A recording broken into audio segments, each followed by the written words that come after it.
Could it be possible that the price you paid for a home in the last few years was too much? Well, I'm going to show you information today that explains why we've hit a brick wall. Let's begin by taking a look at mortgage demand dropping to a 22-year low as higher interest rates and inflation crush homebuyers. I think it's important to look at all of this and start to make sense of it. When interest rates continue to rise, it puts pressure on those homebuyers. Suddenly, they don't have as much money to go around because when the debt is cheap, it's real easy. But as it becomes more expensive, as that continues to escalate, well then, we've got a big problem. Surging inflation and interest rates are hammering American consumers and weighing on the housing market. Mortgage demand fell last week, hitting the lowest point since 2000. I think it's important also to factor in what happened from 2020 up until today. You look at all of these factors and it starts to paint a really clear picture. You give all the stimulus checks, you pump out all the cash through one means or another. Is it the quantitative easing? Is it the QE, or as they called it, not QE, that took place from September 17th onward into 2020? Nobody really wants to talk about that. I covered it every single day during that period. 2019, September 17, 2019, on into 2020. The balance sheet of the Federal Reserve expanded faster during that period of time than QE 1, 2, and 3. Looking at all of this, you start to see, hey, this is a lot of liquidity, but there's just one issue. What happens when you turn off the tap? Yes, that's what we're seeing right now. You hit a brick wall. June home sales fall 5.4% from May as prices set yet another record.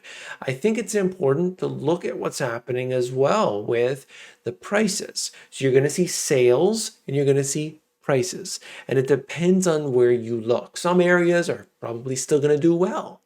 Other areas, not so much. Stagnant or simply inventory piling up. Then that is the one that you must pay attention to. If you're not paying attention to inventory right now, you've got your head in the sand. So remember that. Look at inventory. And you could see this for your own area. If you live in New York City, you can actually look up these statistics. Inventory, real estate, New York City. You'll probably be able to get that.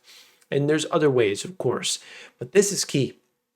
You could look at building permits. You could look at mortgage applications. There are all these different things. I talked about those in my books. But anyway, looking at this, you can see that individuals, when they can't afford it, hey, you see it directly showing up in the stats. This is the existing home sales, both month over month and year over year. And you could see that this doesn't look so good. And while part of it is because the prices have gone to a territory people can't pay up, there are also other things. How many more people need to be doing this? How many more people need to buy all these homes? Is it really individuals needing it? Or was it simply, hey, we can afford that. Why not? Let's get a bigger house. Maybe we should. Maybe we can get that house with the pool in the back. A lot of people were doing these things, and everything from, actual purchasing of homes to construction has started to slow. Inflation rises again to a new 39-year high of 8.1%. This is in Canada. And it's the same place, the same situation everywhere. Oh no, we've got inflation under control. We're going to take care of it. 8.1%. Look at it, 40-year high. And what happened last time around? Yes, they increased interest rates dramatically. And of course, this means people are going to be paying a lot for their real estate. Real estate in Canada is, I don't know. I don't care what the stats say. I don't care what UBS says in the bubble indicator. Canada has the most expensive. Nobody is crazy enough to pay for a home that expensive. And that's relative terms to what people make and the price of homes than those in Vancouver and those in Toronto. Okay? It can't be possible. I refuse to believe it. Toronto offers a glimpse of housing pain as renovations slow down. So when I say things, please understand that maybe I don't show you here an article, I don't show you a chart here, but I am talking in data points. That's how this concrete block up here works. It's all data points. Everything that I do is a series of data points. Anyway, as rates rise, homeowners are cutting back on improvements. This is huge. And this is why I say this here. Housing market with renovations made up 8.5% of the GDP back over the last couple of years. 8.5%. And that's not even the indirect factors.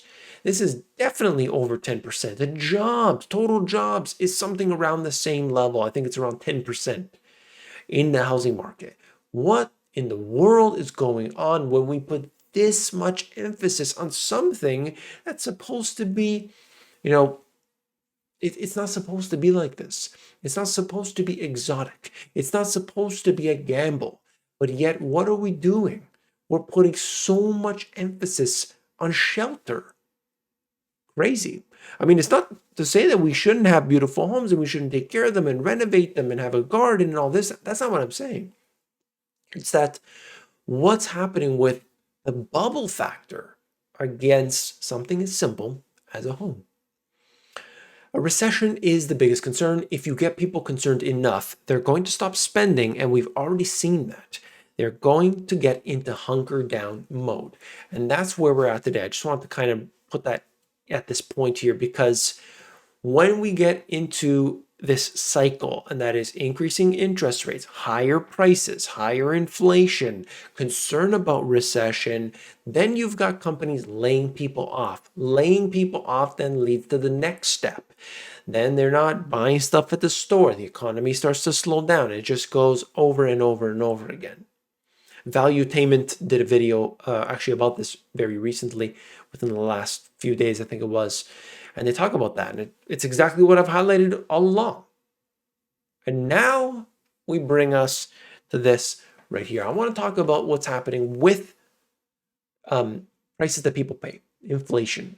If you take a look at it very clearly, it shows us that there are so many factors today. Yes, there's the quantitative easing. Yes, there's a stimulus and all these factors. But there's also fundamental issues, geopolitical issues, supply chain woes, and just so many different things. And I try to highlight that for you day in and day out. Look at this. EU is set to target 15% reduction in natural gas use on Russian supply woes. Okay, what are you talking about here? The European Union is set to propose a voluntary 15% cut in natural gas use by member states starting next month on concern Russia may halt supplies of the fuel. So Russia might say, no, you can't have it.